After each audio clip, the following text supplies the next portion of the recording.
जल्दी ज्वाइन करो, 2-3 मिनट है।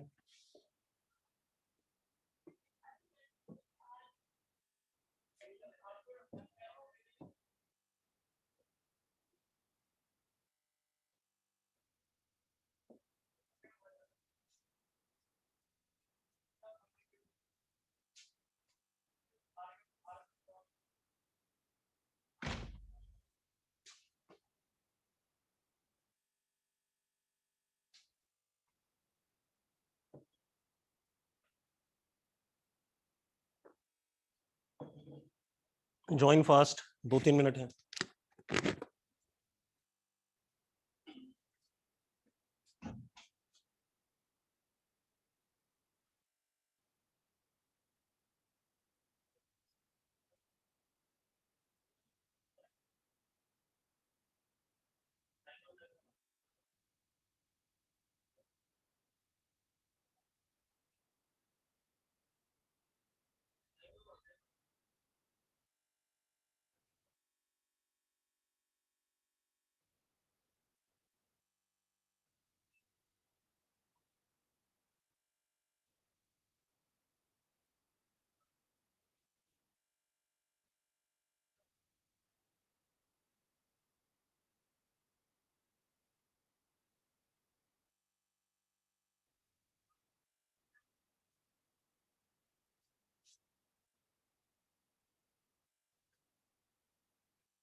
जल्दी ज्वाइन करो भाई, 2 मिनट का समय है। ठीक है, बहुत बढ़िया चीज पढ़ने वाले हैं, ध्यान दो उस पे सारा।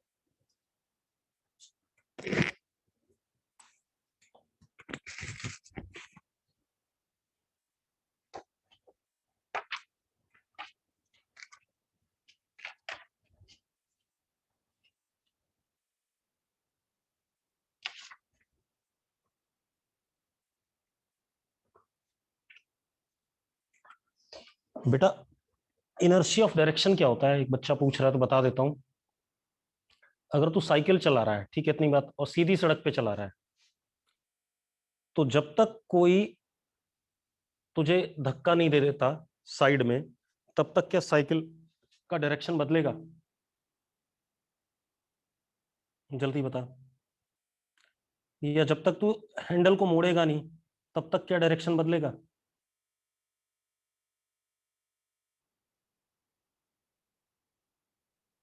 जल्दी बोलो, आदित्य, नहीं बदलेगा ना। तो इसका मतलब कि एक इनहेरेंट डायरेक्शन है बॉडी की या सिस्टम की, ठीक है, जिस डायरेक्शन को बॉडी मेंटेन करना चाहता है, और जब तक कोई एक्सटर्नल एजेंट उस पर फोर्स नहीं लगाएगा, तब तक वो डायरेक्शन चेंज नहीं होगा। बात समझ में आ गई आदित्य? बस इतनी सी बात थी, ठीक है। चलो, अब हम आते हैं मेन काम पे, स्टार्ट कर देते हैं। बहुत सारे लोगों ने अभी ज्वाइन नहीं किया है, मरेंगे। मैंने अभी किसी के रिलेटिव मोशन के क्वेश्चन फिनिश नहीं हुए, तेजसदीप भाई, सबके जो मैंने बुकलेट दी थी, रिलेटिव मोशन की पीडीएफ दी थी, सबने कर ली है क्या? कर ली भाई सबने? नहीं करी है? और चलो, पूरी तो नहीं हुई, ठीक है। लेकिन एक चीज और है, कुछ लोग क्या करते हैं, एक बार सवाल नहीं हुआ या सवाल पढ़ के समझ में नहीं आया तो उसको सीधे डाउट में डाल देते हैं। ये आदत सुधार लो, नहीं तो कुछ भला नहीं होगा।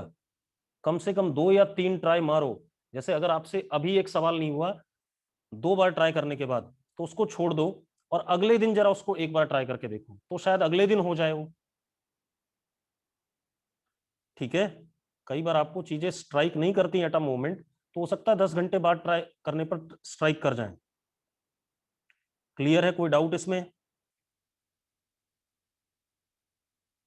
नहीं है?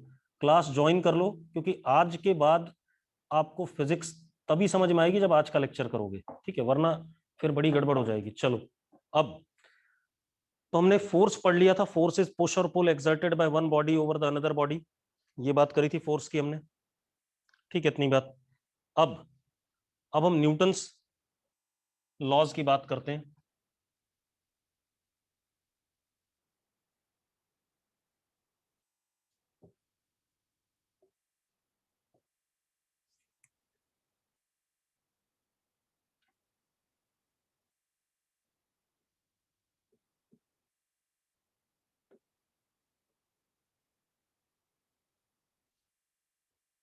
पहले फर्स्ट लॉ,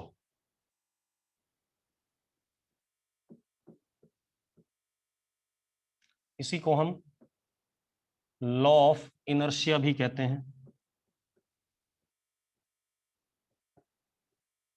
पहले पहले मैं स्टेटमेंट दे दूं आपको, लॉ ऑफ इनर्शिया भी कहते हैं। क्या स्टेटमेंट है, मेरी बात सुनो।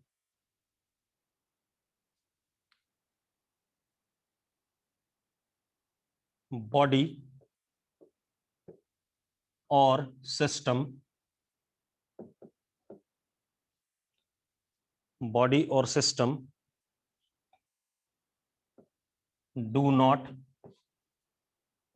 Change its state of rest और यूनिफॉर्म मोशन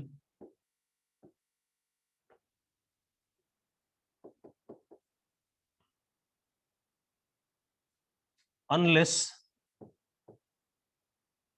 some external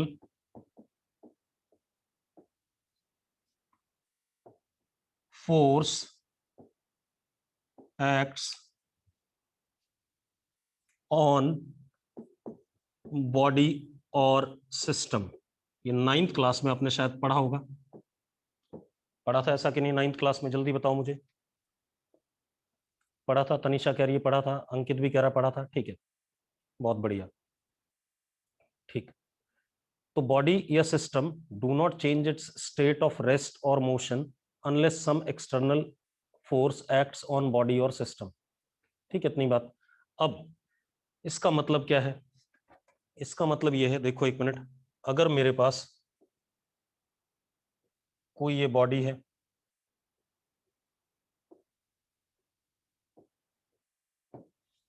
ये कोई बॉडी है, ठीक है, इतनी बात।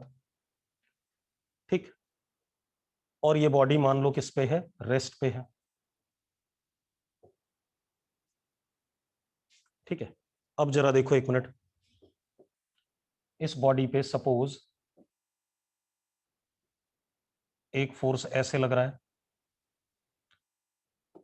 एक फोर्स ऐसे लग रहा है, एक फोर्स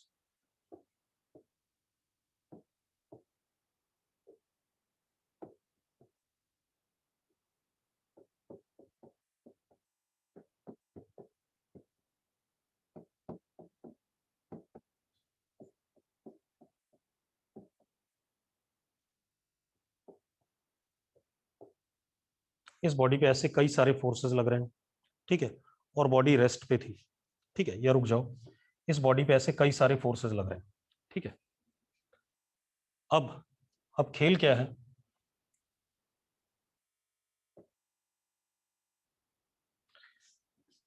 वो क्या कह रहा है, इस बॉडी पे बहुत सारे फोर्सेस लग रहे हैं। If vector sum of all these forces is equal to zero, अगर इन सारे फोर्सेस का वेक्टर सम जीरो है, then then body at rest remains at rest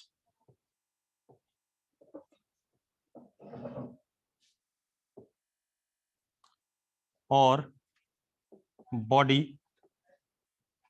in uniform motion continues to be in uniform motion। ये कहानी है। अगर कोई बॉडी रेस्ट पे है तो रेस्ट पे ही रहेगी, और कोई बॉडी यूनिफॉर्म मोशन में है तो यूनिफॉर्म मोशन में ही रहेगी, अगर उस पे लगने वाले सारे फोर्सेस का वेक्टर सम क्या है, जीरो है। क्लियर है बात? क्लियर है? ठीक है, बढ़िया। मैं एक मिनट नितिन को बोलना चाहूंगा कि कुछ लोग अटेंडेंस में नहीं है, नोट करो इसे फटाफट, उनको जरा पकड़ ले भाई।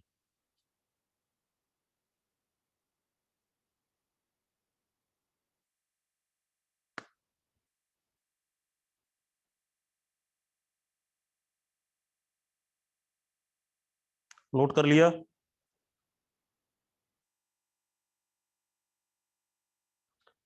नितिन 74 बच्चे क्लास में बैठे हैं, ठीक है, शिखर मेडिकल नॉन मेडिकल, मुझे नाम लिख के जिन जिन्होंने क्लास नहीं करी और उनका फोन नंबर अलग से चाहिए बाकायदा, अभी 1 घंटे बाद, ठीक है।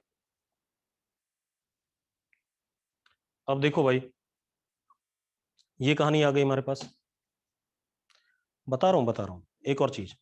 अब अगर फोर्सेस का सम 0 है तो this condition is called as translation equilibrium. अगर लगने वाले फोर्सेस का सम 0 है तो इसको हम क्या कहते हैं, ट्रांसलेशन इक्विलिब्रियम कहते हैं, ठीक है। इतनी बात, कोई दिक्कत इसमें? अब एक बात बताओ, अगर बॉडी रेस्ट पे है, उस पे कोई फोर्स नहीं लग रहा है, तो रेस्ट पे ही रहना चाहेगा, अपनी स्टेट तो नहीं बदलेगा। और बॉडी अगर कांस्टेंट वेलोसिटी से चल रहा है तो उसकी वेलोसिटी में कोई चेंज नहीं होगा जब तक उसके पास एक्सेलरेशन ना हो। एक्सेलरेशन कौन लाता है? फोर्स। अगर फोर्स ही 0 है तो एक्सेलरेशन आएगा नहीं, तो वेलोसिटी चेंज नहीं होगी, तो मोशन कैसा रहेगा? यूनिफॉर्म रहेगा कि नहीं रहेगा, जल्दी बताओ। ठीक है, इतनी बात। This is Newton's first law of motion, ठीक है, इतनी बात। इस पर भी हम कुछ क्वेश्चन करेंगे, अभी नहीं, जब तीनों लॉज एक साथ पढ़ लेंगे, ठीक है, इतनी बात। तो ये फर्स्ट लॉ हो गया। किसी को डाउट है इसमें फर्स्ट लॉ में? किसी को डाउट भाई? बेटा जब किसी बॉडी पे फोर्स 0 लगता है टोटल, तो उसको हम ट्रांसलेशन इक्विलिब्रियम कहते हैं, ठीक है, इतनी बात। वो उसका नाम है कि ट्रांसलेशन इक्विलिब्रियम कहोगे जब फोर्स 0 होगा, ठीक है। डाउट है? विदुर का क्या डाउट है भाई? विदुर जरा बताना क्या डाउट है। विदुर डाउट बता। विदुर डाउट। विदुर कोई डाउट है तो बता दे भाई। कोई डाउट नहीं है? चलो हम आगे बढ़ जाते हैं। विदुर का कोई डाउट नहीं है भाई, बस सिर्फ डाउट लिख के भाग गया। अब देखो भाई, अब आते हैं हम सेकंड लॉ पे। भाई मैंने ये बताया विदुर कि अगर कांस्टेंट वेलोसिटी से चल रहा है और फोर्स 0 होगा तो वेलोसिटी चेंज ही नहीं करेगी, तो वो कांस्टेंट वेलोसिटी से चलता रहेगा। उसी को तो यूनिफॉर्म मोशन कहते हैं भाई, कुछ अलग बात थोड़ी बोल रहा हूं मैं। अगर तू कांस्टेंट वेलोसिटी से चल रहा है और कोई एक्सेलरेशन नहीं है तो कांस्टेंट वेलोसिटी से ही चलता रहेगा। अगर वी से चल रहा है तो अगर एक्सेलेशन नहीं है तो वी से ही चलेगा, और एक्सेलेशन नहीं है मतलब फोर्स 0 है। अब अब आते हैं हम सेकंड लॉ पे।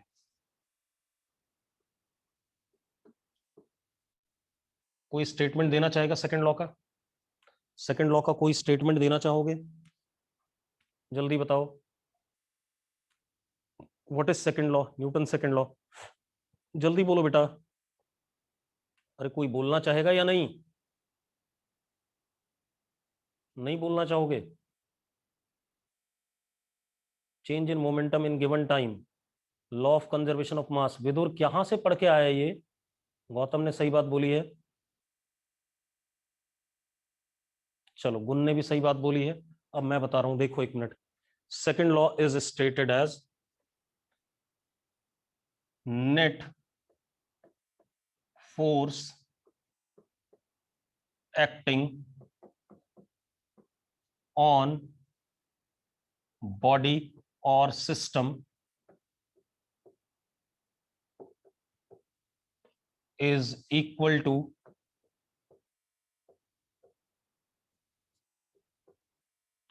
rate of change of linear momentum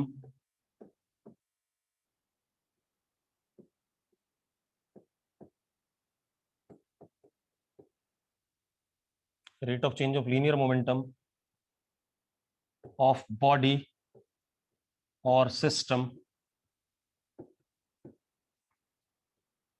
with respect to time। बात समझ में आ गई कि नेट फोर्स किसी बॉडी पर या सिस्टम पे जो एक्ट करेगा वो किसके बराबर होगा? Rate of change of linear momentum of body और system with respect to time. बता रहा हूं भाई लीनियर क्या होता है, ठीक है। अब एक्चुअल में जो आपने मोमेंटम पढ़ा है ना, वो थोड़ा सा शुरू से ही बताना चाहिए था, उसे लीनियर मोमेंटम कहते हैं, ठीक है, इतनी बात। मोमेंटम नहीं कहते, उसे क्या कहते हैं? Linear momentum. आप ऐसे देखो, आपके पास कोई बॉडी है, ये बॉडी है, ठीक है, इतनी बात। इस बॉडी की वेलोसिटी आपके पास ये दे रखी v, और बॉडी का मास m। तो जो मोमेंटम डिफाइंड है that is mass into velocity, ठीक है। अब इसका डायरेक्शन किधर होगा जरा देखो मोमेंटम का, अगर आप ध्यान से देखो तो किधर की तरफ आ रहा है, वेलोसिटी के parallel. This is p vector. इसको हम क्या कहते हैं, लीनियर मोमेंटम कहते हैं। क्या कहते हैं, लीनियर मोमेंटम। मोमेंटम नहीं कहते हैं, गलती से वो बार बार ना वर्ड मोमेंटम चढ़ा होता है जुबान पे, इस वजह से मोमेंटम निकलता रहता है। एक्चुअल में इसको हम क्या कहते हैं, लीनियर मोमेंटम कहते हैं। बात क्लियर हुई?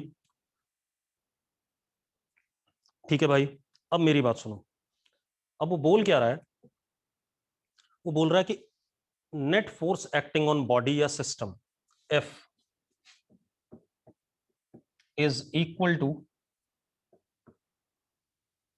Rate of change of linear momentum. यही कह रहा है कि नहीं कह रहा है, rate of change of linear momentum, ठीक है। अब rate of change of linear momentum, तो जब भी रेट की बात होती है तो दो टाइप के रेट होते हैं, एक एवरेज और एक क्या, इंस्टेंटेनियस। याद है कि नहीं है, एक एवरेज रेट ऑफ चेंज और एक कौन सा, instantaneous rate of change. Yes और नो? ठीक है। तो हमारे पास, और मैं अभी एक्सप्लेन करूंगा। बेटा एक बात बताओ, क्या न्यूटन को रात को सपना आया था कि मोमेंटम का रेट ऑफ चेंज को फोर्स कहेंगे? हम क्यों माने न्यूटन की बात को सही? हम बेवकूफ तो है नहीं, हमें समझना पड़ेगा भाई न्यूटन ने ऐसा बोला तो ये बात सही है या गलत है, कैसे पता चल रहा है हमें? कम से कम एक लॉजिकल व्यू तो दे सकें इसका भाई, कम से कम एक लॉजिक तो दे सकें कि मोमेंटम के रेट ऑफ चेंज को हम फोर्स कहते हैं। ये बात हमें पता तो होनी चाहिए, ठीक है। तो अब पहले ये लॉजिक दे देते हैं, ठीक है, फिर बाद में बात करेंगे। ये नोट कर लिया सबने? नोट कर लिया भाई? ठीक है। अब एक काम करते हैं, ठीक है, अब लॉजिक देते हैं। ठीक, नहीं किया नोट तो कर ले भाई। कर लिया नोट? अब मैं पहले लॉजिकली एक्सप्लेन कर रहा हूं why force is equal to rate of change of linear momentum. पहले इसको लॉजिकली एक्सप्लेन करेंगे, फिर average rate of change of linear momentum average force होता है, और instantaneous rate of change of linear momentum क्या होता है, इंस्टेंटेनियस फोर्स होता है। इनकी बात करेंगे। हो गया ये? नोट कर लिया भाई? कर लिया तो मैं आगे बढ़ जाऊं? ठीक है। अब देखो मैंने क्या करा,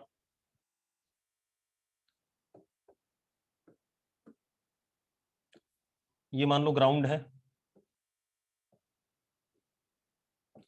यहां पर मैंने सुभिश को खड़ा कर दिया, ठीक है, इतनी बात। और इसको ब्लाइंड फोल्ड कर दिया,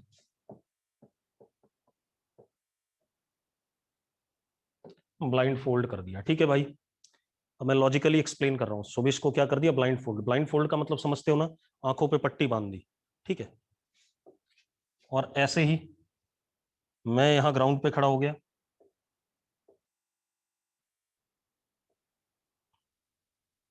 और मेरी आंखें खुली हुई हैं, ठीक है, मेरी आंखें खुली हुई हैं। अब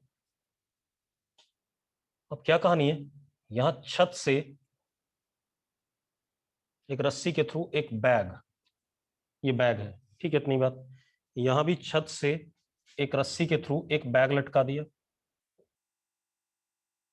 ठीक है भाई। कोई दिक्कत इसमें, कोई इशू है? नहीं है। अब मैंने क्या करा, मैं इस बैग को ऐसे इधर ले गया साइड में, और इस बैग में क्या भर दिया मैंने, ईंट भर दी, ईंट भर दी। और उतना ही साइड में इस वाले बैग को ले गया मैं, और इसमें क्या भर दिया, कॉटन भर दिया, ठीक है। अब एक बात बताओ, जब ये बैग आया, ईंट भरा हुआ सुबिश की तरफ और कॉटन भरा हुआ मेरी तरफ, तो किसको ज्यादा चोट लगेगी टक्कर मारने पे? मान्य का बेटा हैंड रेज नहीं करना है, सान्या हैंड रेज नहीं करना है बेटा। सुबिश तो निपट जाएगा, हाँ या ना? अरे हैंड रेज मत करो सान्या। सुबिश निपट जाएगा, है ना? देखो बढ़िया बात हो गई। ठीक है, तो इसका मतलब जो सुबिश के ऊपर फोर्स लग रहा है, फोर्स ऑन सुबिश is directly proportional to mass, या जो भी फोर्स लग रहा है, देखो फोर्स मास के ऊपर डिपेंड कर रहा है कि नहीं कर रहा है, जितना ज्यादा मास उतना ही ज्यादा चोट लगेगी कि नहीं लगेगी, जल्दी बताओ। अरे यस और नो, ठीक है। दूसरा, दूसरा देखो, अब दूसरी चीज क्या है, अगर मैं अपने वाले बैग को यहां से छोड़ता हूं, देखो कॉटन भी भरा है, और यहां से छोड़ता हूं, और सुबिश वाले बैग को यहां से छोड़ता हूं, ठीक है, तो सुबिश के बैग की वेलोसिटी v और मेरे बैग की v dash less than v होगा कि नहीं होगा, पहले बताओ। और दूसरी चीज और मजेदार बात, जब सुबिश से टकराएगा तो v की वैल्यू फाइनली क्या हो जाएगी, 0 हो जाएगी, और यहां पर भी v डैश की वैल्यू फाइनली क्या हो जाएगी, 0 हो जाएगी मुझसे टकराने के बाद। तो किस में ज्यादा चेंज आया वेलोसिटी में, चेंज किस में ज्यादा है, सुबिश वाले में या मेरे वाले में, किस में ज्यादा है, सुबिश वाले में ज्यादा है। और सुबिश को ज्यादा चोट लगेगी कि नहीं लगेगी, जल्दी बताओ। तो force is proportional to change in velocity, yes और नो, यस और नो, जल्दी बताओ। ठीक है, अब एक और चीज, force is proportional to change in velocity, ये भी आ रहा है कि नहीं आ रहा है, जल्दी बताओ भाई, आ रहा है कि नहीं आ रहा है। अब आप मजेदार बात देखो, तो mass into change in velocity इस पे डिपेंड कर रहा है। अब एक और चीज, रुको अभी एक मिनट, हाँ। सुबिश ब्लाइंड फोल्ड था, सुबिश क्या था, ब्लाइंड फोल्ड। जब ये बैग सुबिश से टकराएगा, आप एक बात बताओ, आपकी आंखें बंद हो और मैं आपको थप्पड़ मारूं तो चोट लगेगी कि नहीं लगेगी ज्यादा, और आपकी आंखें खुली और मैं थप्पड़ मारूं तो आप बचाने के लिए डक करोगे, कुछ करोगे कोशिश। तो एक बात बताओ, जब ये सुबिश की तरफ आएगा, सुबिश तो कोई रिएक्शन देगा नहीं, लेकिन जब ये मेरी तरफ आएगा तो मैं क्या करूंगा, मैं ऐसे करके रिएक्शन टाइम बढ़ाऊंगा, ऐसे बॉल को कैच करते हैं कि नहीं करते हैं, मैं रिएक्शन टाइम बढ़ाऊंगा कि नहीं बढ़ाऊंगा। तो मेरा टाइम इंटरवल क्या होगा, ज्यादा होगा कि नहीं होगा उसको कैच करने का, मेरा टाइम इंटरवल ज्यादा होगा या नहीं होगा, होगा, ठीक है। तो यानी कि inversely proportional to time interval, inversely proportional to time interval आ रहा है कि नहीं आ रहा है, जल्दी बताओ, हाँ या ना। बेटा मैं क्लास में हूँ, एक, ठीक है। अब एक बात बताओ, समझ में आ गया क्यों उसने कहा था लीनियर मोमेंटम का रेट ऑफ चेंज, समझ में आ गया क्यों कहा था, क्योंकि ऊपर क्या है, चेंज इन लीनियर मोमेंटम, नीचे क्या, टाइम इंटरवल, क्लियर है। तो इस तरीके से उसने सोचा होगा, मतलब मुझे नहीं पता कैसे सोचा होगा, उसने कुछ ऐसा ही लॉजिक दिया होगा। अरे क्लियर है, ठीक है भाई। तो न्यूटन का लॉजिक कुछ ऐसा रहा होगा, ठीक है। अब हमें थियरी पे आ जाना है। अब न्यूटन ने क्या कहा कि F is proportional to rate of change of linear momentum.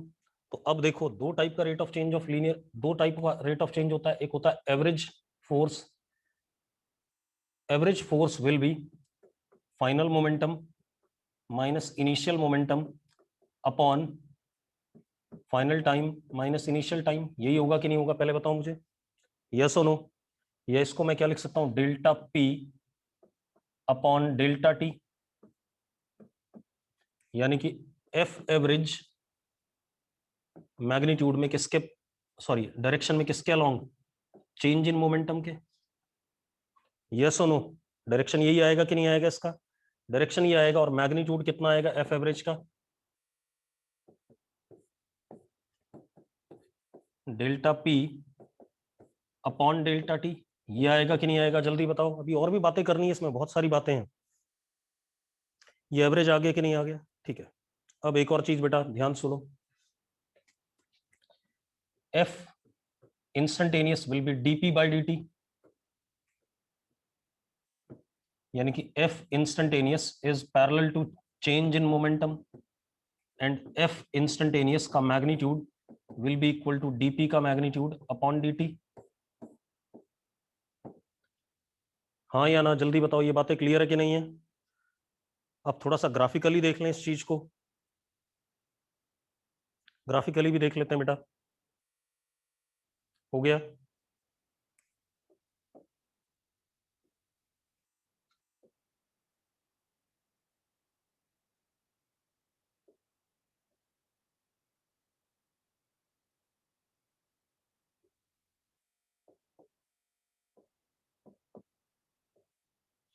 मान लो ये ग्राफ है। अब आप देखो,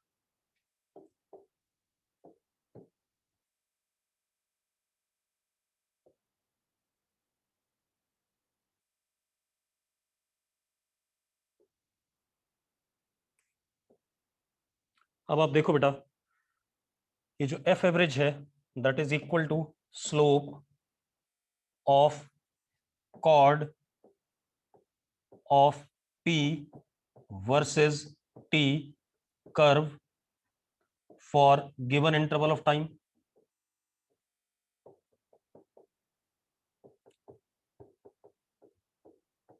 यस और नो, जल्दी बताओ ये बात सही है या नहीं, जल्दी बोलो बात सही है या नहीं। ठीक है बेटा, अभी आता हूँ थोड़ी देर में, आ रहा हूँ आ रहा हूँ बेटा, बताओ। ठीक, अब देखो भाई, ये बात क्लियर है। अब दूसरा इसके लिए बनाए हम इंस्टेंटेनियस के लिए, तो इंस्टेंटेनियस के लिए देखो हमारे पास क्या है।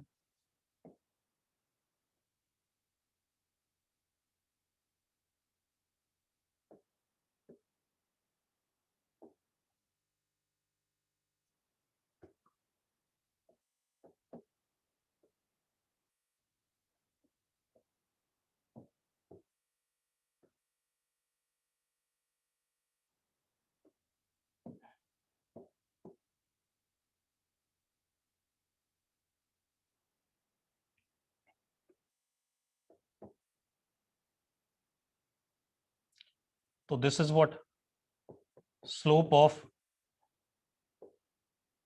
Tangent to p versus t curve at given time. Yes और नो, जल्दी बताओ ये बातें क्लियर हैं।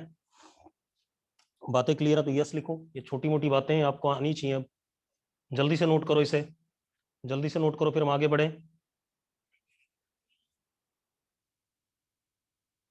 बढ़ जाए आगे, नोट कर लिया सबने, अगले पेज पे जाएं। नहीं किया, जल्दी नोट करो तनिष, सारांश जल्दी नोट करो।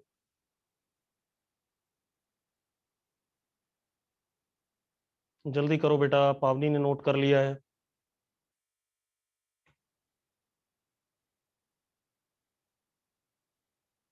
चलो बढ़िया, नोटेड है ना, गुड। बढ़ जाए आगे, आदित्य जल्दी नोट कर यार, इतना लेट कैसे नोट कर रहा है।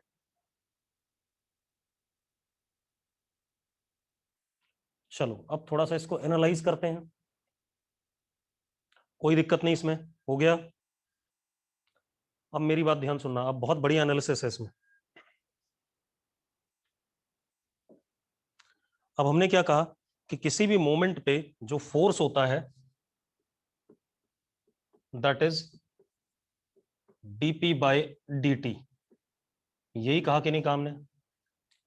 और जो p होता है that is mass into velocity, ये कहानी है या नहीं है, जल्दी बताओ मुझे, ऐसा है या नहीं, जल्दी बोलो। अब रुको एक मिनट, अब यहां पर आकर के फोर्स को अगेन हम तीन कैटेगरीज में डिवाइड करेंगे। कैसे डिवाइड करेंगे वो समझ लो। एक बात बताओ यार, जैसे कहीं पर जब रैली वगैरह निकलती है तो पुलिस वाले कैसे भगाते हैं लोगों को, कैसे भगाते हैं लोगों को, लठ मार के। जैसे कहीं पर भीड़ भाड़ इकट्ठा हो जाए तो लठ मार के पुलिस वाले भगाते हैं। नहीं, एक और तरीका होता है। एक तरीका ये होता है, वो फायर फायर ब्रिगेड वाले पानी भर के इंजन लाते हैं और पानी मारते हैं लोगों के ऊपर। टीयर गैस नहीं, पानी फेंकते हैं कि नहीं फेंकते हैं। हाँ, अब मेरी बात सुनो एक मिनट। अगर वो पानी आपके ऊपर पड़ेगा फायर इंजन से तो आपको चोट लगेगी कि नहीं लगेगी, पहले बता दो। लगती है चोट कि नहीं लगती है? लगती है, बिल्कुल ठीक है, तभी तो भागते होंगे लोग। ठीक। या किसी ने फायर, जो होस पाइप है उसको पकड़ा है पानी निकलते हुए, उठा के देखा है कभी उसे, फायर होस पाइप को? तेजस कह रहा है मैंने देखा है। तेजस उठा पाया था कि नहीं उठा पाया था? तेजस उसको उठा पाया था कि नहीं? भाई वो 15-20 किलो का भारी सा कॉपर का होस पाइप होता है, ठीक है, इतनी बात, बहुत भारी होता है।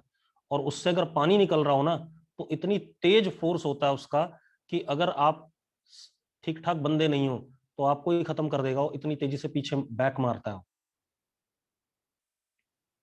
उसके लिए पूरी प्रैक्टिस होनी चाहिए ढंग से कि कैसे उसे पकड़ना है, किस तरीके से, वरना पकड़ भी नहीं पाओगे। बहुत, अगर पानी चलता हुआ जमीन पे गिर जाए ना, तो ऐसे ऐसे ऐसे ऐसे जमीन के ऊपर ऐसे ऐसे भागता है वो बड़ी तेजी से। ठीक है, चलो अब रुक जाओ 1 मिनट। तो पहला केस हम क्या ले रहे हैं, सुनो 1 मिनट। केस 1,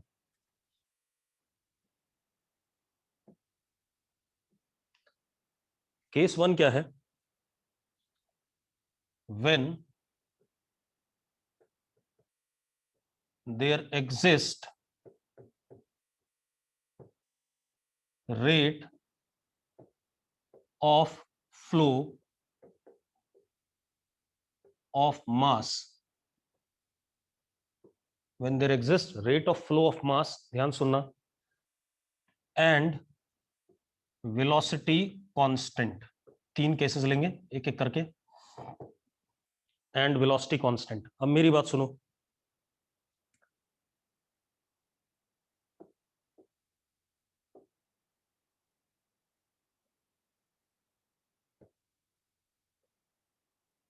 आपके पास ये होस पाइप है,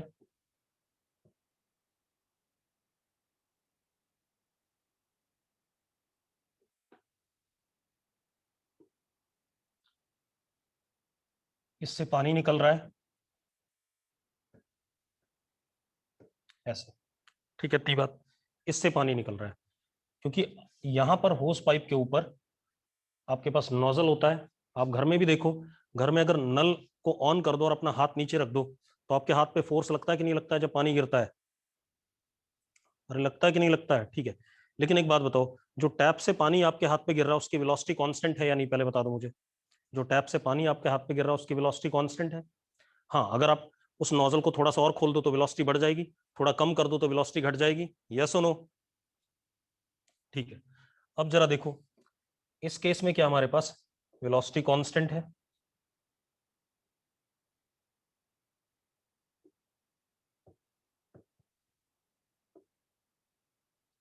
ठीक है। अब v कांस्टेंट,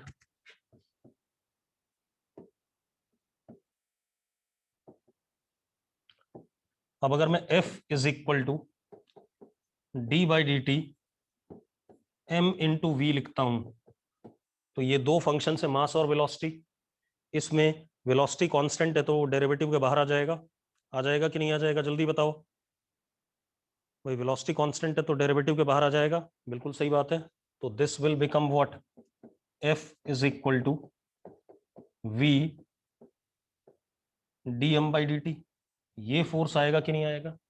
तो जब भी, किसी भी केस में जब मास का रेट ऑफ फ्लो होता है, मास देखो पानी निकल रहा है 1 kg/सेकंड या 2 kg/सेकंड, तो डीएम बाई डी टी क्या हो गया, kg/सेकंड, और वेलोसिटी कितना, मीटर/सेकंड। यस और नो? भाई पानी का निकलना हुआ ना। अब अगर आपने नोजल ज्यादा खोल दी तो मास पर सेकंड बढ़ जाएगा, डीएम बाई डी टी बढ़ जाएगा। नोजल कम खोली तो डीएम बाई डी टी क्या कर जाएगा, घट जाएगा। यस और नो? अब एक चीज देखो, ये जो फोर्स है, this force is parallel to velocity. ये फोर्स वेलोसिटी के डायरेक्शन में है या नहीं, पहले बता दो मुझे। ये फोर्स वेलोसिटी के डायरेक्शन में है या नहीं, जल्दी बोलो। और इसका मैग्नीट्यूड किसके बराबर है? इसका मैग्नीट्यूड है F is equal to V का magnitude into D M by D T. Yes और नो? इस पर भी हम सवाल करेंगे अभी थोड़ी देर में, ठीक है। पहले हम तीनों लॉज पढ़ लेंगे फिर सवाल करेंगे, ठीक है, इतनी बात, कोई दिक्कत तो नहीं इसमें? मेरी बात समझ में आ रही है? ये केस 1 हो गया, नोट कर लिया सबने? नोट कर लिया तो हम सेकंड केस पे आ जाएं, जल्दी नोट करो। ये ज्यादातर फायर वाले में, फायर इंजन से जो पानी निकलता है या नल से जो पानी निकलता है या पाइप्स में जो पानी चलता है उसमें यही केस लगता है। ठीक है, इतनी बात, V D M by D T. ठीक है, नोट कर लिया सबने, नोटेड डाउन। चलो, अब इसके बाद केस टू, हटा दें इसे। चलो केस टू। अब केस टू क्या है बेटा? If mass of system is constant but v vector changes। ठीक है, अब एक बात बताओ यार, ये सारे ज्यादातर केसेस में यही होता है, मैं इस चेयर को उठा करके यहां से यहां रखूं तो चेयर का मास तो नहीं बदलेगा? यस और नो, जल्दी बोलो, चेयर का मास बदलेगा क्या? नहीं बदलेगा, हाँ या ना? ठीक है, तो ये वाला केस हो गया है। इस वाले केस में, हेलो हेलो, मैं लेके आऊंगा। हाँ, कौन है? बैठे रहो, कोई बात नहीं, टेस्ट कर रहे हैं। हाँ,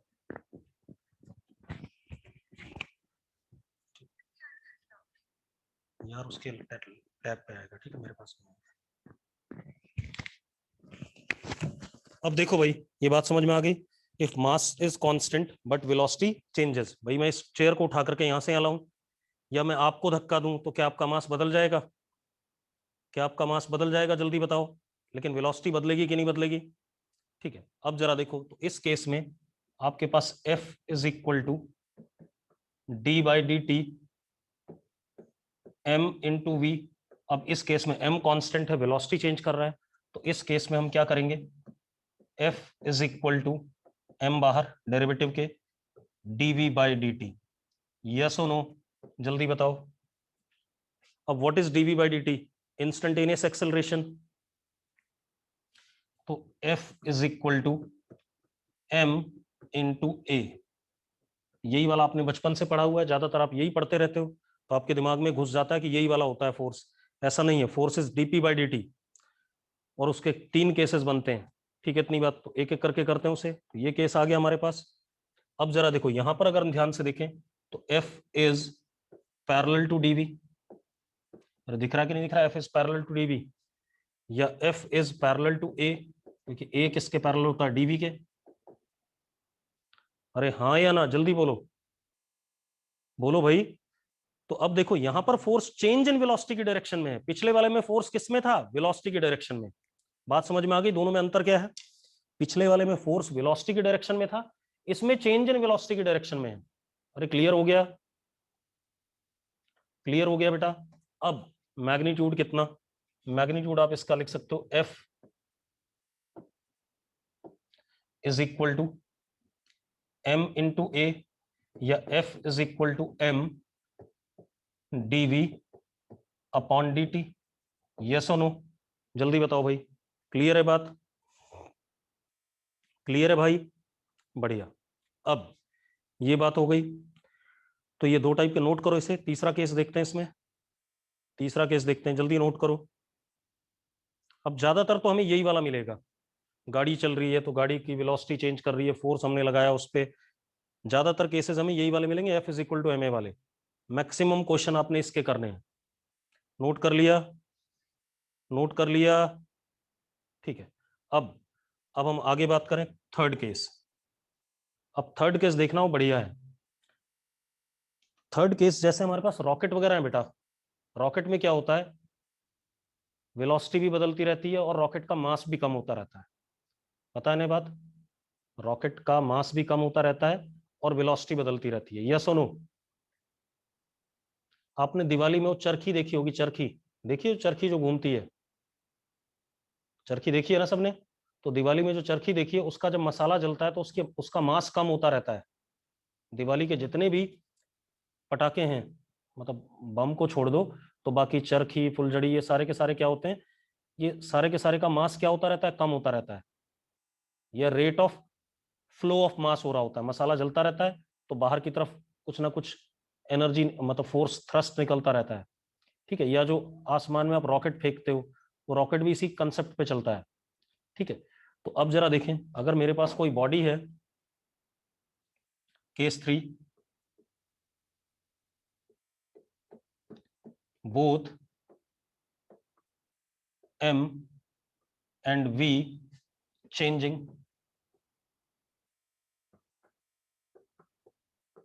मतलब रेट ऑफ फ्लो ऑफ मास भी है और वेलोसिटी भी बदल रहा है। तो एक काम करते हैं भाई, आप अगर ध्यान से देखो तो F is equal to D by D T into M V. अब ये दोनों वेरिएबल हैं m और v, तो प्रोडक्ट रूल लगेगा डिफरेंशिएशन का। तो F is equal to m dv by D T, एक तो ये second case, plus v dm by D T, ये फर्स्ट केस। ऐसा होगा या नहीं होगा पहले बता दो मुझे, जल्दी बोलो भाई, ये आएगा कि नहीं आएगा। अब अगर ये आता है, हालांकि इस पर हमारे पास सवाल ही नहीं आएंगे कभी भी, ये ध्यान रखना। एक्चुअल में आईआईटी के सिलेबस से ये केस हट गया है, कई साल पहले हट गया है, ठीक है। फिर भी मैं आपको 7-8 सवाल इसके कराऊंगा कंजर्वेशन ऑफ लीनियर मोमेंटम वाले चैप्टर में, यहां पर नहीं। कौन से वाले चैप्टर में करेंगे, सेंटर ऑफ मास वाले चैप्टर में, क्योंकि और भी चीजें आती हैं इसमें। इसको हम करेंगे सेंटर ऑफ मास वाले में। बस यहां पर मैं आपको सिर्फ बता रहा हूं कि ये केस होता है। क्लियर है। अब जरा देखो, मान लो हमारे पास ये बॉडी है, इसकी वेलोसिटी ये v। तो अब जरा देखो, एक फोर्स इस पे ये हो गया,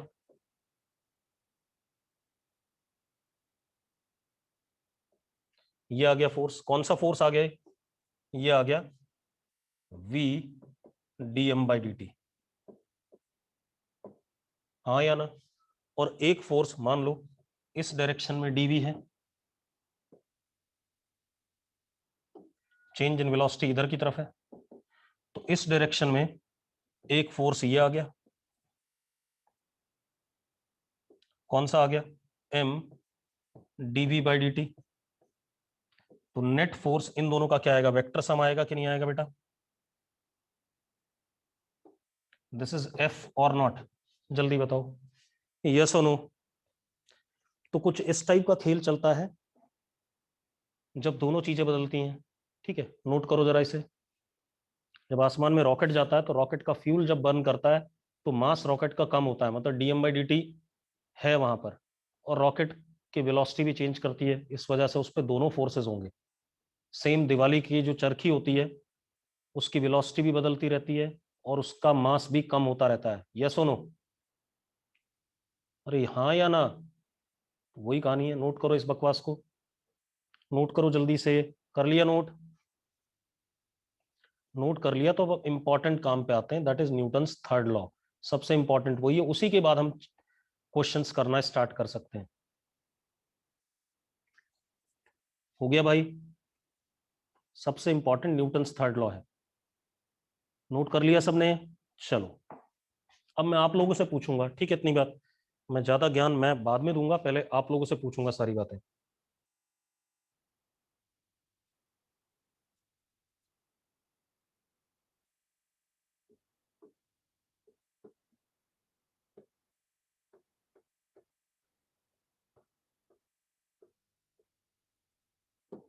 न्यूटन्स थर्ड लॉ, अब मुझे बताओ न्यूटन्स थर्ड लॉ का खेल क्या है।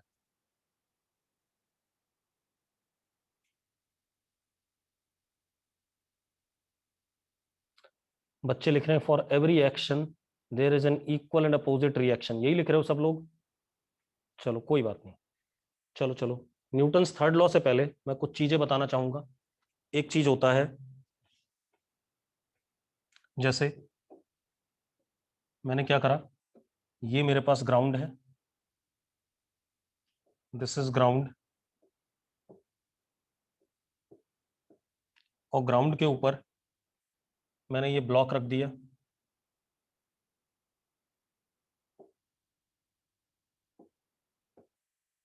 ये ब्लॉक है, this is block on the ground.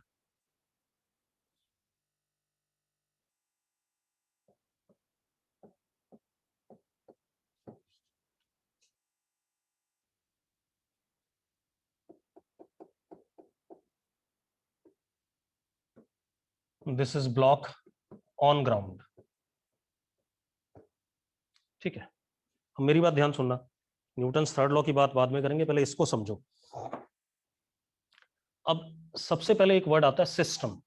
ठीक है, सिस्टम क्या चीज है, ठीक है, और एक आता है वर्ड फ्री बॉडी डायग्राम। दो चीजें हैं। तेजस अभी कुछ बताने की जरूरत नहीं, जब पूछूंगा ना कुछ नहीं बता पाओगे, ठीक है, तो रुक जाओ अभी। मैं क्या बोल रहा हूं, सबसे पहला इंपॉर्टेंट वर्ड आता है फ्री बॉडी डायग्राम। पहले बता दूं क्या होता है फ्री बॉडी डायग्राम। इसको मैं हमेशा कहूंगा FBD।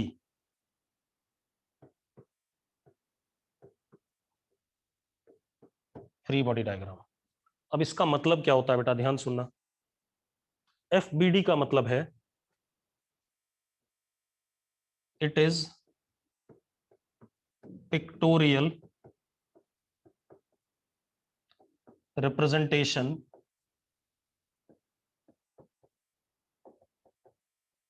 Of all forces with magnitude and direction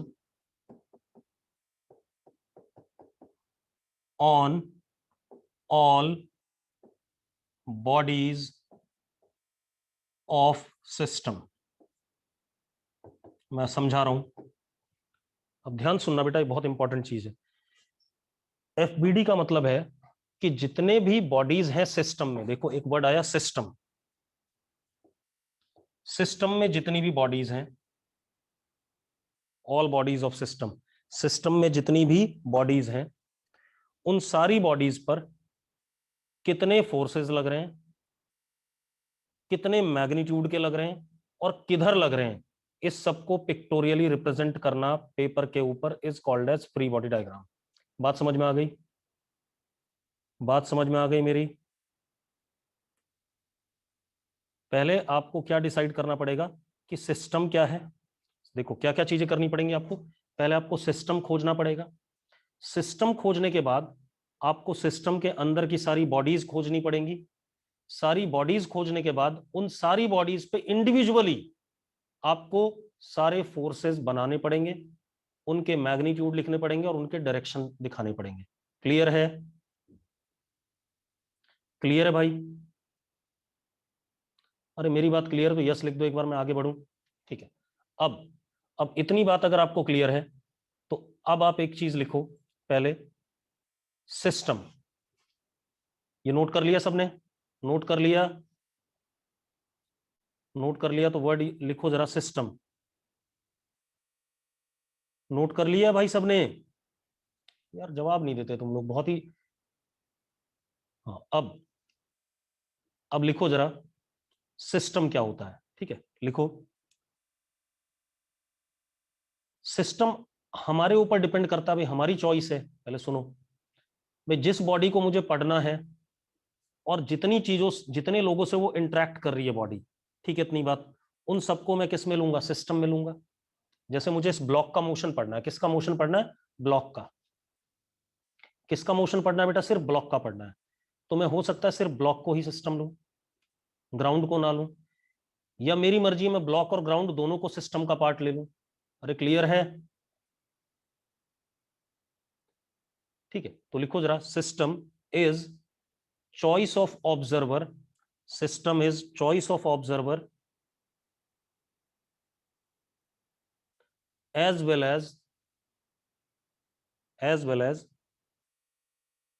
depends on problem to be solved,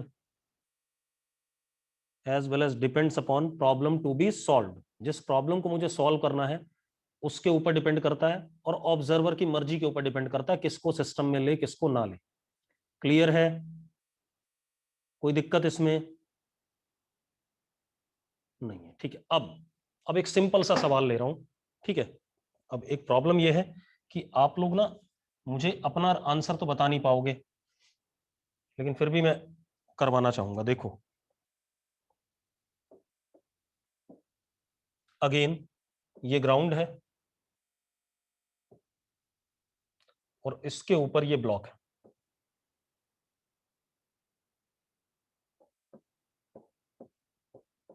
block का मास m। आप ऐसा मान सकते हो कि यहां पर एक चेयर पड़ी हुई है ग्राउंड के ऊपर, हाँ या ना, मान सकते हो या नहीं कि एक चेयर रखी हुई है ग्राउंड के ऊपर। अब आपको क्या करना है, टेकिंग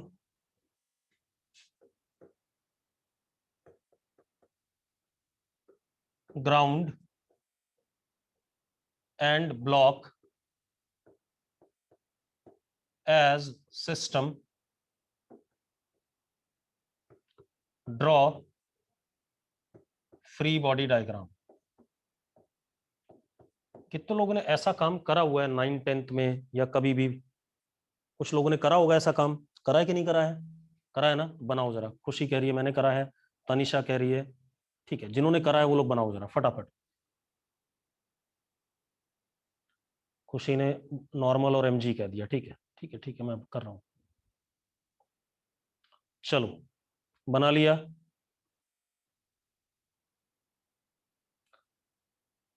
अब चलो 1 मिनट बनाओ भाई। आर एंड एम जी, गुण कह रही है, चलो देखते हैं, कोई बात नहीं। ठीक है ठीक है ठीक है, सबने अपना अपना कर लिया ना। अब मैं बता रहा हूं, रुक जाओ, अब मेरी बात ध्यान सुनना। सबके आंसर गलत हैं, किसी का सही नहीं है। सबके आंसर गलत हैं, किसी का सही नहीं है, ठीक है। निशांत तेरा भी आंसर सही नहीं है, रुक जा। अब सबसे पहले जब भी आपको फ्री बॉडी डायग्राम बनाना है तो पहला स्टेप है सेपरेट बॉडीज इन कॉन्टैक्ट। मतलब ऐसा जरूरी नहीं कि ये करें, लेकिन ये हम करेंगे ताकि कुछ फायदा इसका। देखो मैंने क्या करा, ये बॉडी और ये ग्राउंड थोड़ा सा सेपरेट कर दिया। थोड़ा सा सेपरेट इसलिए करा बेटा ताकि मुझे इसके फोर्सेस, इसके ऊपर जो फोर्स लग रहे हैं वो अलग से दिखें, और इसके ऊपर जो फोर्सेस लग रहे हैं अलग से दिखें। Separate bodies in contact so that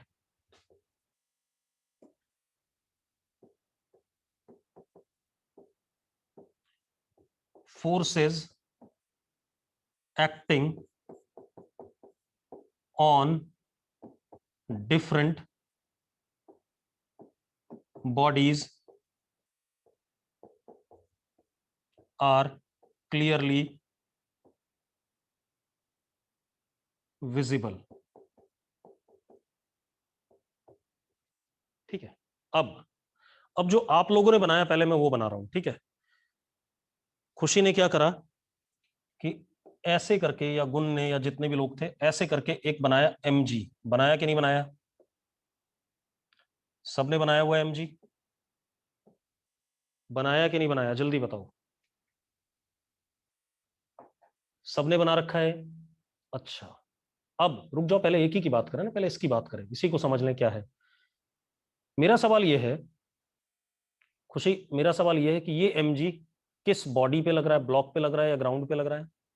पहला सवाल, ये किस पे लग रहा है, ब्लॉक पे या ग्राउंड पे? सारांश, रुद्र, ये लोग सही कह रहे हैं। और कोई? गुण गलत कह रही है, केशव गलत कह रहा है। गलत गलत गलत गलत गलत, जो लोग ग्राउंड पे कह रहे हैं या दोनों पे कह रहे हैं गलत कह रहे हैं। देखो भाई, ये क्या चीज है, देखो 1 मिनट। ये फोर्स इस फोर्स से, एमजी से, ग्राउंड ब्लॉक को अपनी तरफ खींच रहा है। मैं एक बात बताओ, आप अगर छत से छूट जाओ तो आप नीचे किस वजह से गिरोगे? एमजी की वजह से गिरोगे कि नहीं? आप किसकी वजह से नीचे गिरोगे? छत से अगर छूट जाओ तो किसकी वजह से गिरोगे, जल्दी बताओ। एमजी की वजह से। तो वो, ये एमजी किस पे लग रहा है? On block bye ground. लगाने वाला कोई और होता है, ये भी ध्यान रखना। आप खुद पे फोर्स नहीं लगा सकते, मैंने कल ही बताया था ये। देखो कितनी अजीबोगरीब बात है कि हमें पता होता है तब भी हम गलत करते हैं। ये फोर्स कौन लगा रहा है? ग्राउंड लगा रहा है, किस पे? ब्लॉक पे। बात क्लियर हुई? बात क्लियर है अब? ठीक है, चलो एक काम करेंगे, इसको हम कल एक्सप्लेन करेंगे ढंग से, आज नहीं, क्योंकि आज 5 ही मिनट का टाइम है। न्यूटन्स थर्ड लॉ को कल लेके चलेंगे डिटेल में, ठीक है? क्लियर है? ठीक है, आप इतना नोट कर लो, फिर कल बात करते हैं, ठीक है? हाँ बेटा आ गया, आ गया भाई, हो गई।